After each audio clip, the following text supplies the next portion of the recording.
Hare Krishna, dear devotees, and pranams. Thank you for joining in for our prayer session, Kartik Day 4 prayers.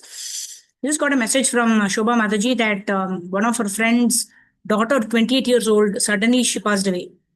So, just now I got the message, she is not able to join. So, padam padam yad vipadam natesham. Any moment, anything can happen. This material world is like that. So, we have to ensure that we remember Krishna 24 hours of the day. स्मर्तव्य सततं विष्णुर्विस्मर्तव्यो न जातुचित् सर्वे विधि निषेध्यासु एतयोरेव किङ्कराः. All of our devotional service, all of our activities are all servants of these two principles, that we always want to remember Krishna and we never want to forget Krishna. All right, so let's quickly move on to the prayers. Om Jnana-timirandasya Jnana-anjana Shalakaya Chakshur Unmilitam Yena Tasmai Shri Gurave Namaha. नमो विष्णुपादाय कृष्णप्रेष्ठाय भूतले श्रीमते भक्तिवेदांत स्वामिनिति नामिने नमस्ते सारस्वते देवे गौरवाणी प्रचारिणे निर्विशेष शून्यवादी पाश्चात्य देश तारिणे. So we'll start with the Gopi Geetam prayers. Gopya uchuhu जयति तेदिकां जन्मना व्रजा श्रयत इंदिरा शश्वदात्र हि तैतदृश्यतां दिक्षु तावका स्वैधृताशवस् त्वां विचिन्वते शरदुदाशये साधुजातसात् सरसिजोधरा श्रीमुषादृशा सुरतनातते शुल्कदासिका वरदनिघ्नतो नेह किं वदा विषजलाप्ययात् व्यालरक्षसात् वर्षमारुतात् वैद्युतानलात् वृषमयात्मजात् विश्वतो भयात् ऋषभते वयं रक्षितामुहुः न खलु गोपिका नन्दनो भवान् अखिल देहिनाम् अंतरात्मदृक् विघ्नसार्थितो विश्वगुप्तये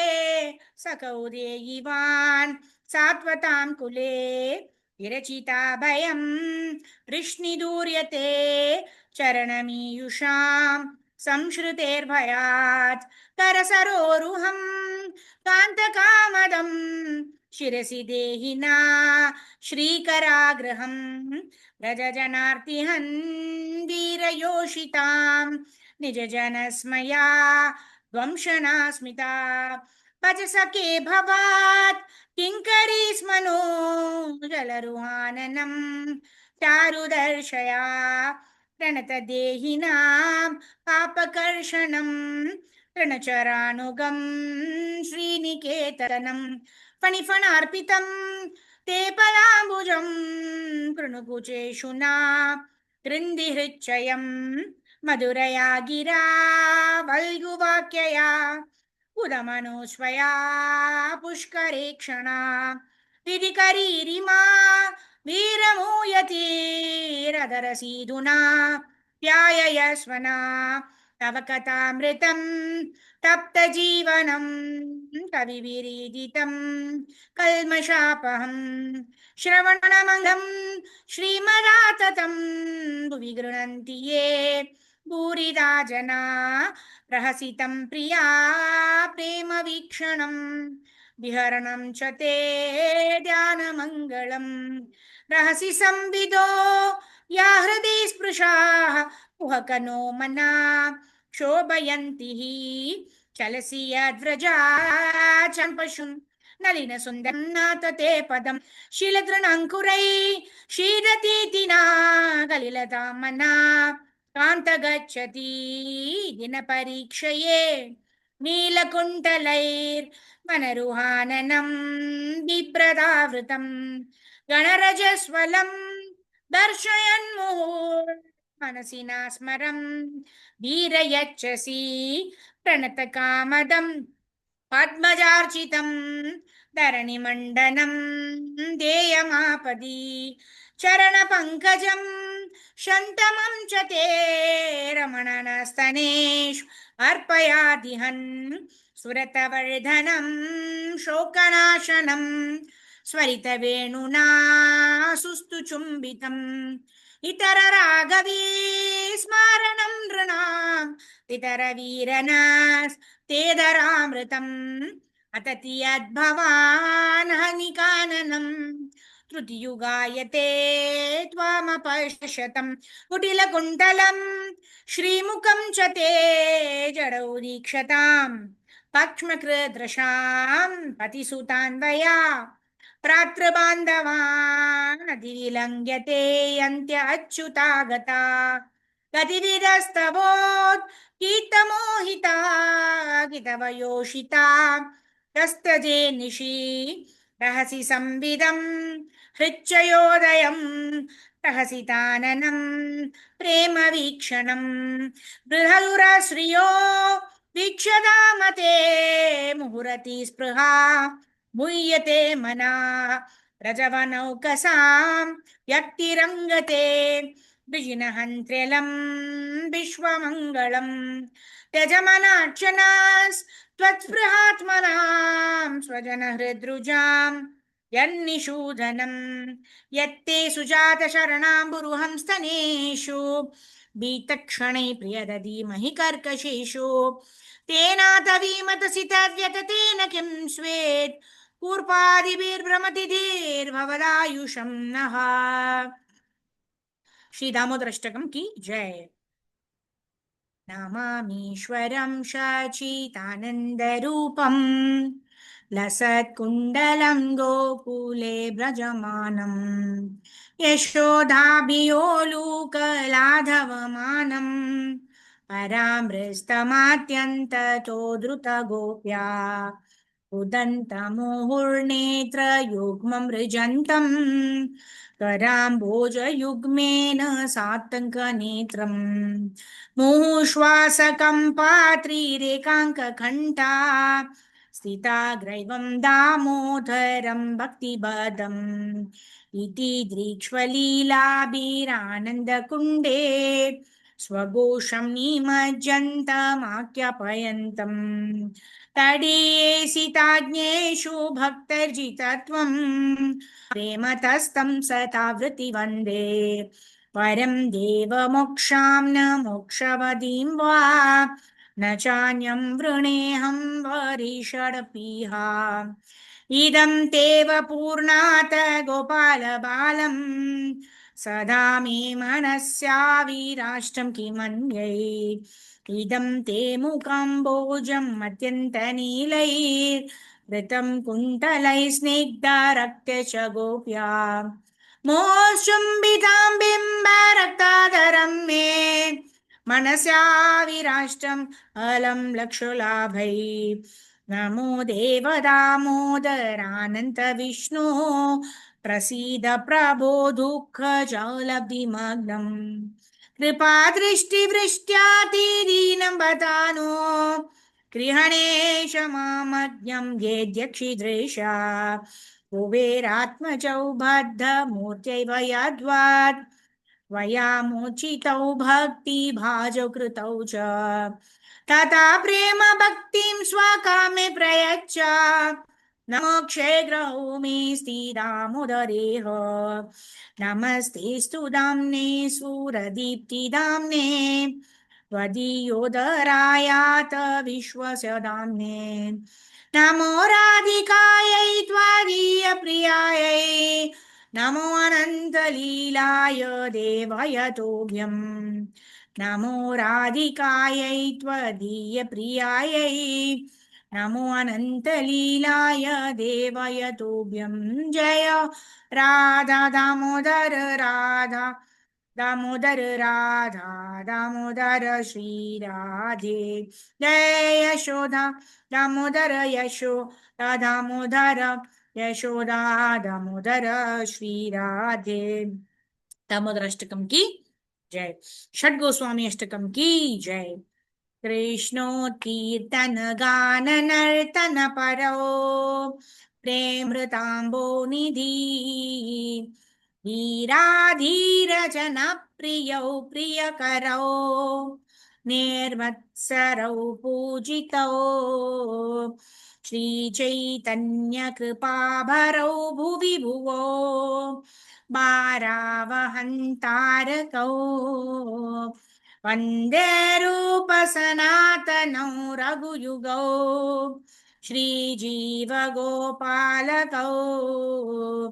नानाशास्त्रविचारनैकनिपुणौ सद्धर्मसंस्थापकौ लोकानां हितकारिणौ त्रिभुवने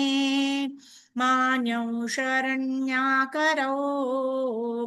राधाकृष्णपदारविन्द भजना नन्देन मट्टालिकौ वन्दे रूपसनातनौ रघुयुगौ श्रीजीवगोपालकौ श्रीगौरङ्गगुणानुवर्णनविधौ श्रद्धा समृद्ध्यन्वितौ तापोतापनिकृन्तनौ तनुभृतां गोविन्दलीलामृतै आनन्दाम्बुदिवर्धनैकनिपुणौ कैवल्यनिस्तारकौ वन्दे रूपसनातनौ रघुयुगौ श्रीजीवगोपालकौ त्यक्त्वा तूर्णमशेषमण्डलपति श्रेणीं सदा तुच्छवात् भूत्वा दीनगणेशकौ करुणया कौपीनकन्ताश्रितौ गोपीभावरसामृताब्धिलहरी कल्लोलमग्नौ मुहुर् वन्दे रूपसनातनौ रघुयुगौ श्रीजीवगोपालकौ पूजत् कोकिलहंससारसगणा कीर्णे मयूराकुले नानारत्नविभक्तमूलवितपा श्रीयुक्तवृन्दावने राधाकृष्णमहर्निशं प्रभजतौ जीवार्तधौ यौ मूढा वन्दे रूपसनातनौ रघुयुगौ श्रीजीवगोपालकौ सङ्ख्यापूर्वकनामगाननतिभिः कालावसानीकृतौ निद्राहारविहारकादिविजितौ चत्यन्तधीनौ च यौ राधाकृष्णगुणस्मृतेर्मधुरिमा नन्देन सम्मोहितौ वन्दे रूपसनातनौ रघुयुगौ श्रीजीवगोपालकौ राधाकुण्डतटे कलिन्दतनया तीरे च वंशीवटे प्रेमोन्मादवसदशेषदशया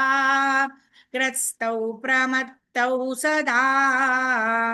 गायन्तौ च कदा हरेत् गुणवरम्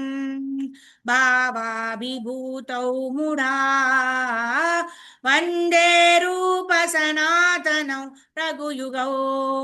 श्रीजीवगोपालकौ हे राधे व्रजदेविके च ललिते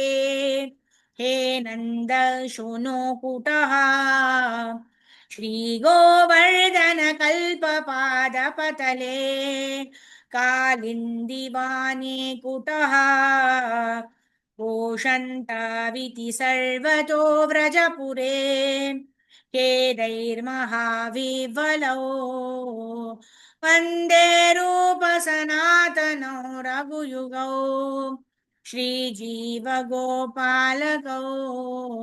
वन्दे रूपसनातनौ रघुयुगौ श्रीजीवगोपालकौ.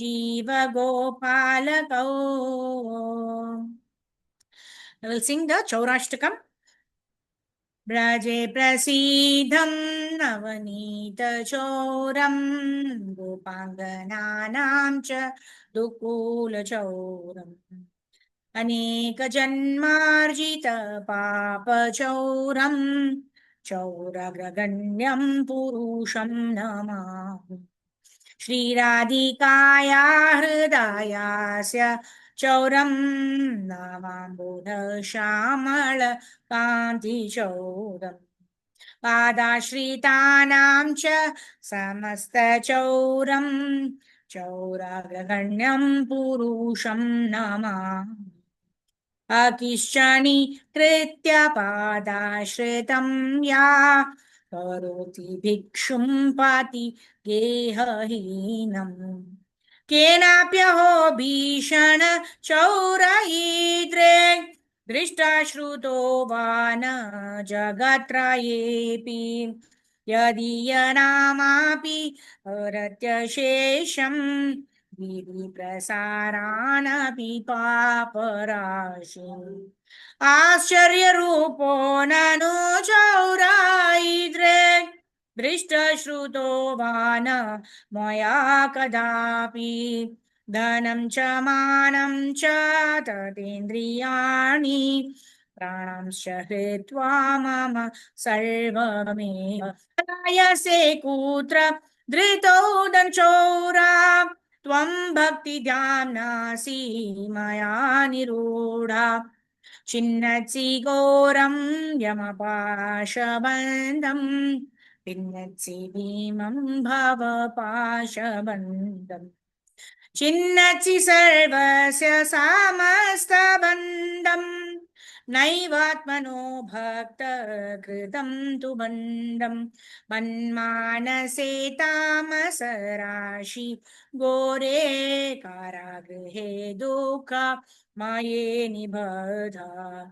लभस्व हे चौर हरे चिराय स्वचौर्यदोषोचितमेव दण्डम् कारागृहे वस सदा हृदये मदीये मद्भक्तिपाशदृढबन्धननिश्चलः सन् त्वां कृष्ण हे प्रलयकोटिशतान्तरेऽपि सर्वस्वचौरहृदयान् नहि मोचयामि चौराष्टकम की जय. Now we'll recite Brahma Samhita. ईश्वरः परम कृष्ण सच्चिदानंद विग्रह अनादिरादिर्गोविन्दः सर्वकारणकारणं चिन्तामणि प्रकर सद्म सुकल्प वृक्षा लक्षावृतेषु सुरभिरभिपालयन्तं लक्ष्मी सहस्रशत संभ्रम सेव्यमानं गोविन्दमादिपुरुषं तमहं भजामि वेणुं क्वनन्तमरविन्ददलायताक्षं बर्हावतां समसिताम्बुधसुन्दराङ्गं कन्दर्पकोटिकमनीय विशेषशोभं गोविन्दमादिपुरुषं तमहं भजामि आलोलचन्द्रकलसद्वनमाल्यवंशी रत्नाङ्गदं प्रणयकेलिकलाविलासं श्यामं त्रिभङ्गललितं नियतप्रकाशं गोविन्दमादिपुरुषं तमहं भजामि अंगानि यस्य सकलेन्द्रियवृत्तिमन्ति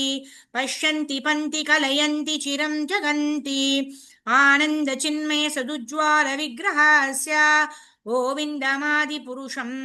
तमहं भजामि अद्वैतमच्युतमनादिमनन्तरूपम् आद्यं पुराणपुरुषं नवयौवनं च वेदेषु दुर्लभमदुर्लभमात्मभक्तो गोविन्दमादिपुरुषं तमहं भजामि पन्तस्तु कोटिशतवत्सरसम्प्रगम्यो वायुरतापि मनसो मुनिपुङ्गवानं सोऽप्यस्ति यत्प्रपदसिम्न्य विचिन्त्य तत्त्वे गोविन्दमादिपुरुषं तमहं भजामि एकोऽप्यसौ रचयितुं जगदण्डकोटिं यच्चक्तिरस्ति च ददन्तचयाय दन्तः अण्डान्तरस्थपरमाणुचयान्तरस्थं गोविन्दमादिपुरुषं तमहं भजामि यद्भावभावितधियो मनुजस्तथैव सम्प्राप्य रूपमहिमा सनयानभूषः शुक्तैर्यमेव निगमप्रथितैस्तुवन्ति गोविन्दमादिपुरुषं तमहं भजामि आनन्दचिन्मय रसप्रतिभाविताभेस्ताभिर्य एव निजरूपतया कलाभिः गोलोक एव निवसति अखिलात्मभूतो गोविन्दमादिपुरुषं तमहं भजामि प्रेमाञ्जनाचुरितभक्तिविलोचनेन सन्तः सदैव हृदयेषु विलोकयन्ति यं श्यामसुन्दरं चिन्त्यगुणस्वरूपं गोविन्दमादिपुरुषं तमहं भजामि रामादिमूर्तिषु कलानि अमेन तिष्ठान् नानावतारमकरोत् भुवनेषु किन्तु कृष्णस्वयं समभवात् परमापुमन्यो गोविन्दमादिपुरुषं तमहं भजामि यस्य प्रभा प्रभवतो जगदण्डकोटि कोटिशेषवसुधाति विभूतिभिन्नं तद्ब्रह्म निष्कलम् अनन्तमशेषभूतं गोविन्दमादिपुरुषं तमहं भजामि माया हि यस्य जगदण्डशतानि सूते त्रैगुण्यतद्विषयवेदवितायमान सत्त्वावलम्बि परसत्त्वविशुद्धसत्त्वं गोविन्दमादिपुरुषं तमहं भजामि आनन्दचिन्मय रसत्मतया मनस्सु यप्रणीनं प्रतिफलं स्मरतम् उपेत्य लीलायितेन भुवनानि जयत्यजस्रं गोविन्दमादिपुरुषं तमहं भजामि गोलोकनामिनि जलानि तले च तस्य देवी महेश हरिरां सुतेषु तेषु ते ते प्रभावनिचया विहितश्च येन गोविन्दमादिपुरुषं तमहं भजामि सृष्टिस्थितिप्रलयसाधनशक्तिरेक चायेव यस्य भुवनानि बिभर्ति दुर्गा इच्छानुरूपमपि यस्य च तेष्ततेष गोविन्दमादिपुरुषं तमहं भजामि क्षीरं यथा दधिविकारविशेषयोगात् सञ्जायते न हि तथा पृथगस्ति हेतोः यशम्भुतम् अपि तथा समुपैति कार्यात् गोविन्दमादिपुरुषं तमहं भजामि दीपार्चिरे वै दशान्तरमभ्युपेत्य दीपायते विवृतहेतुसमानधर्मा यस्तद्रियेव हि च विष्णुतया विभाति गोविन्दमादिपुरुषं तमहं भजामि यः कारणार्णवजले भजति स्म योग निद्रम् अनन्तजगदण्डशरोमकूपः आधारशक्तिमवलम्ब्य परं स्वमूर्तिं गोविन्दमादिपुरुषं तमहं भजामि यस्यैकनिश्वासितकालमतावलम्ब्य जीवन्ति रोमविलजा जगदण्डनाथः विष्णुर्महान् च यस्य कलाविशेषो गोविन्दमादिपुरुषं तमहं भजामि भस्वान् यथाश्मशलेषु निजेषु तेजः स्वीयं कियात् प्रकटयति अपि तद्वदत्र ब्रह्मा एष जगदण्डविधानकर्ता गोविन्दमादिपुरुषं तमहं भजामि यत्पादपल्लवयुगं विनिधाय कुम्भ द्वन्द्वे प्रणामसमये स गणाधिराजः विघ्नं विहन्तुमलमस्य जगत्त्रयस्य गोविन्दमादिपुरुषं तमहं भजामि अग्निर्मही गगनमम्बुमरुदिशश्च कालस्तथात्मनसीति जगत्त्रयाणि यस्मात् भवन्ति विभवन्ति विशन्ति यं च गोविन्दमादिपुरुषं तमहं भजामि यच्चक्षुरेषु सविता सकलाग्रहाणं राजा समस्तसुरमूर्तिरशेषतेजः यस्य ज्ञया भ्रमिति संवृतकालचक्रो गोविन्दमादिपुरुषं तमहं भजामि धर्मोदपापनिचया श्रुतयस्तपांषि ब्रह्मादिकीतपतगावदयश्च जीवः यद्दत्तमत्र विभव प्रकटप्रभाव गोविन्दमादिपुरुषं तमहं भजामि यस्त्विन्द्रगोपमतवेन्द्रमहोस्वकर्म बन्धानुरूपफलभाजनमातनोति कर्माणि निर्दहति किन्तु च भक्तिभाजं गोविन्दमादिपुरुषं तमहं भजामि यं क्रोधकामसहजा प्रणयादिभीति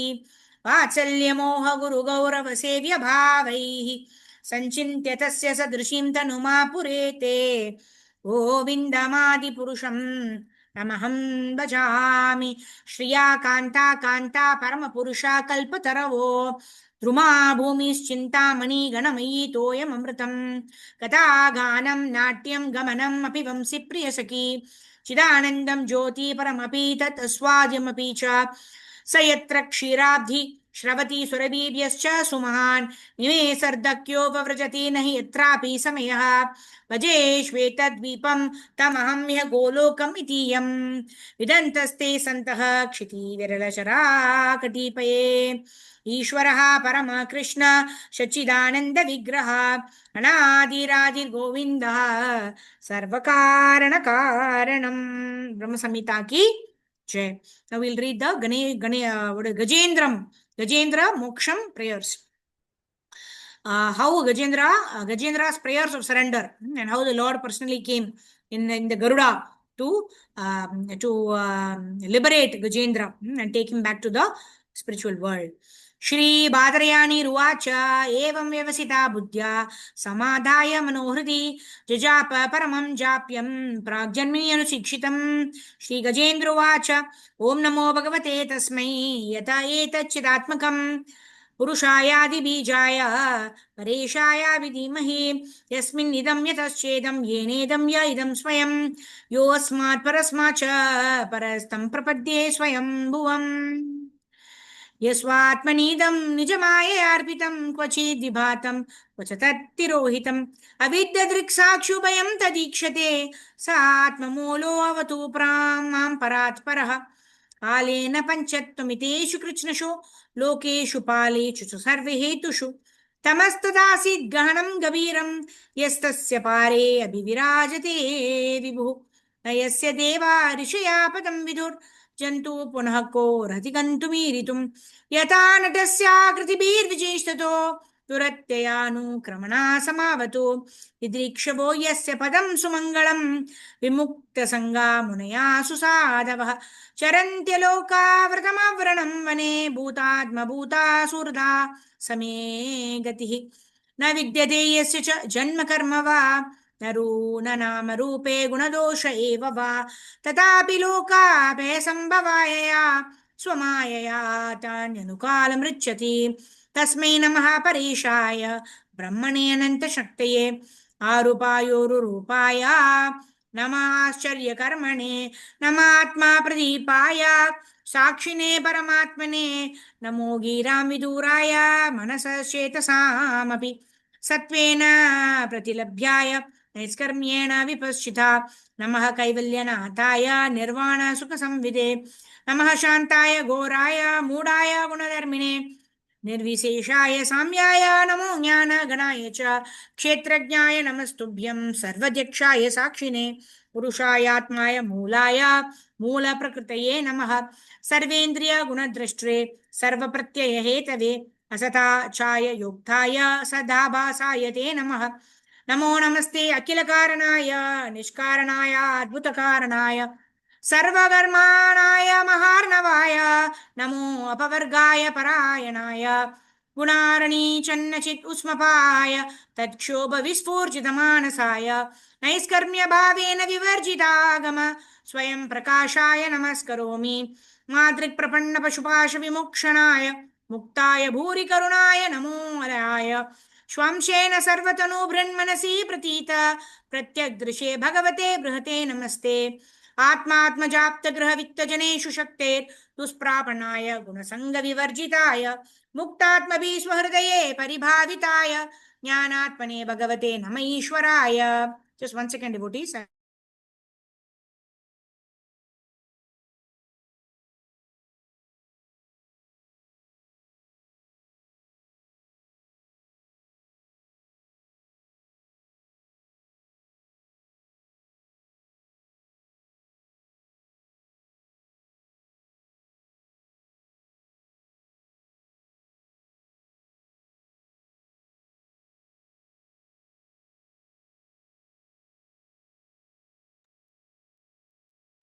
हरे कृष्ण. सॉरी. आत्मात्म जाप्त गृह वित्त जनेषु शक्ते दुष्प्रपाणाय गुणसंग विवर्जिताय मुक्तात्मभि स्वहृदये परिभाविताय ज्ञानात्मने भगवते नमः ईश्वराय. यं धर्म कामार्थ विमुक्ति कामा भजन्त इष्टां गतिमाप्नुवन्ति किं चाशिशोराति अभिधेयमव्ययं करोतु मे अदभ्रतयो विमोक्षणम्. एकान्तिनो यस्य न काञ्चनार्थं वाञ्छन्ति ये वै भगवत्प्रपन्नाः अति अद्भुतं तच्चरितं सुमङ्गलं गायन्त आनन्दसमुद्रमग्नाः तमक्षरं ब्रह्म परं परेशम् अव्यक्तमाध्यात्मिकयोगगम्यम् अतीन्द्रियं सूक्ष्ममिवातिदूरम् अनन्तमाद्यं परिपूर्णमिदे यस्य ब्रह्मादयो देवा वेदा लोकाश्चराचरः नामरूपा विभेदेन फल्गिव्या च कलया कृताः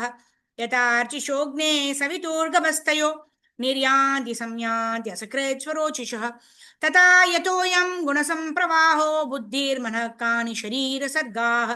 स वै न देवासुरमर्त्यतीर्यन् न स्त्री न सन्दो न पुमान् न जन्तु नायं गुणकर्मण सन्न चाशन् निषेधशेषो जयतादशेषः जिजीविसेनाहमिहामुया किम् अन्तर्बहिश्चार्थयेभ्ययोन्य इच्छामि कालेन नेस्य विप्लवस्तस्यात्मलोकावरणस्य मोक्षम् सोऽहं विश्वसृजं विश्वम् अविश्वं विश्ववेदसं विश्वात्मानम् अजं ब्रह्म प्रणतोऽस्मि परं पदं योगरन्दितकर्माणो हृदि योगविभाविते योगिनो यं प्रपश्यन्ति योगेशं तं नतोऽस्म्यहं नमो नमस्तुभ्यमसह्यवेग शक्तित्रयाय किल द्विगुणाय प्रपन्नपालाय दुरन्तशक्तये तदिन्द्रियाणामनवाप्यवर्त्मने नायं वेदोऽस्मात्मानं यच्शक्त्याहं धियाहत्या महात्म्यं भगवन्तं नितोऽस्म्यहं श्रीशुकोवाच एवं गजेन्द्रमुपवर्णितनिर्विशेषं ब्रह्मादयो विविधलिङ्गविधाप्तिमानाः नैते यदो पशश्रुपर्निखिलात्मकात्वात् तत्राखिलमरामयो हरिराविरासीत् तं तद्वदार्थम् उपलभ्य जगन्निवास स्तोत्रं निशम्य द्विजैः सह संस्तुताद्भिः छन्दोमयेन गरुडेन समुह्यमाना चक्रायुधो अभ्यगमदाशु यतो गजेन्द्र सोऽन्तः सरसि उरुबलेन गृहीतार्थो दृष्ट्वा गुरुत्मदिहरिं कौपातचक्रम् उत्क्षिप्य साम्बुजकरं गिरमाह कृच्छ्रान् नारायण अखिल गुरो भगवान् नमस्ते तं वीक्ष्य पीडितम् अज सहसावतीर्य सौग्राहमाशु सरस कृपयो जहार ग्राहद्व्यपतीतमुखात् हरिणा गजेन्द्रं सम्पश्यतां हरिरमुमुचद् उच्छ्रियाणाम् हरे Krishna Krishna Krishna Hare Hare Hare Ram Ram Ram Hare Hare. Now we'll quickly go into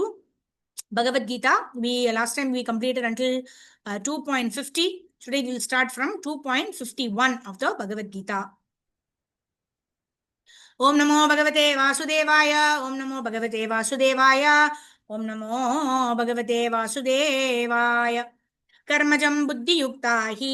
फलं त्यक्त्वा मनीषिणः जन्मबन्ध विनिर्मुक्ता पदं गच्छन्त्यनामयम् यदा ते मोहकलिलं बुद्धिर्व्यतीतरिष्यति तदा गन्तासि निर्वेदं श्रोतव्यस्य श्रुतस्य च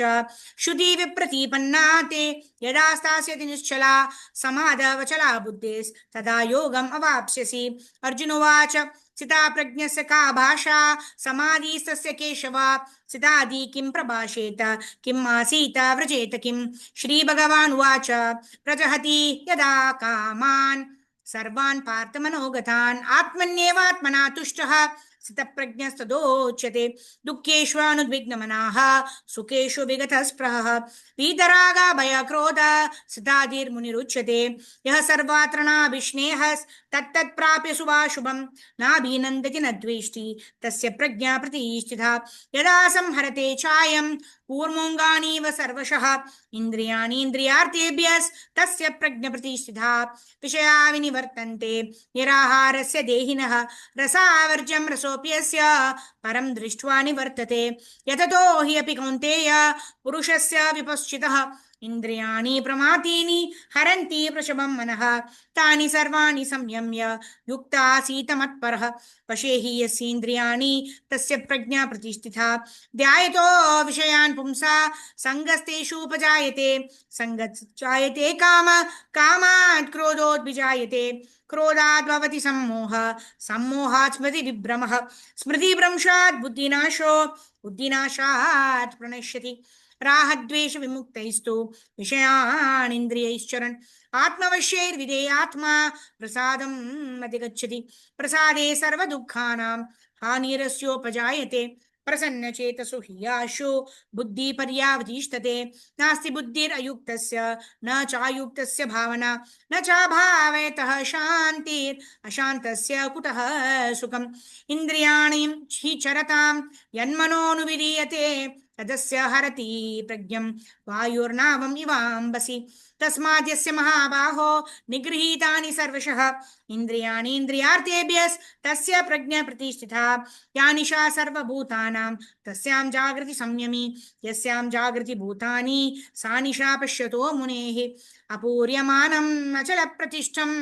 समुद्रमाप प्रविशन्ति यद्वत् तद्वत् कामयं प्रविशन्ति सर्वे स शान्तिमाप्नोति न कामकामी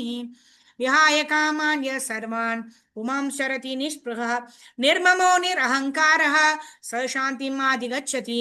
एषा ब्रह्मी स्थितिः पार्थ नैनां प्राप्य विमूयति स्थित्वा श्यामन्तकालेऽपि ब्रह्म निर्वाणमृच्छति हरे कृष्णा कृष्ण कृष्णा हरे हरे हरे राम राम राम हरे हरे। ग्रंथराज श्रीमद् भगवद गीता की जय, ग्रंथराज श्रीमद् भागवतम की जय, ग्रंथराज श्री चैतन्य चरितामृता की जय, जगत गुरु श्रील प्रभुपाद की जय, श्रील गुरुदेव की जय, अनंत कोटि वैष्णवा वृंद की जय, निताय गौर प्रेमानंदे हरि हरि बोल। Hare Krishna. So we have 3 minutes. We'll sing Harinam Sankirtan for the next 3 minutes and then we'll end our session. Namma Om Vishnupadhaya Krishna Pristhaya Bhutale Srimate Bhaktivedanta Swamini Namine Namaste Saraswate Deve Gauravani Pracharine निर्विशेष शून्यवादी पाश्चात्यादिशतारिणे जय श्री कृष्ण प्रभो नित्यानंदा श्री अद्वैत गदाधर श्रीवासादि गौरा भक्त वृंदा हरे कृष्णा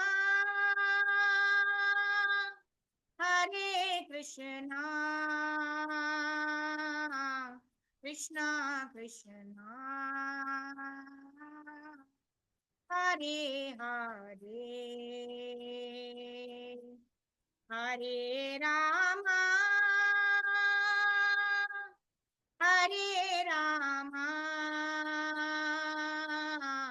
राम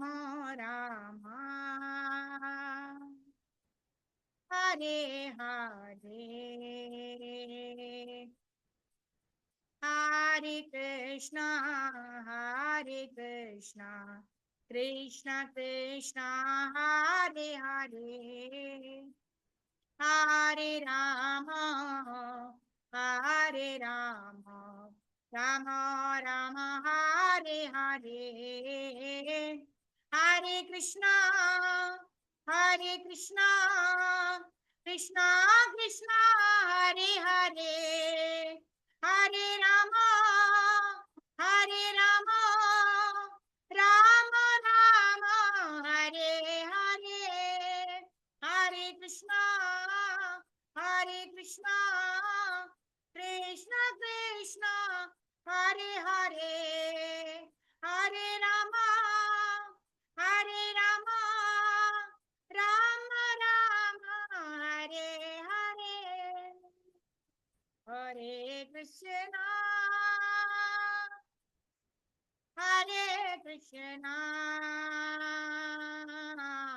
कृष्ण कृष्ण हरे हरे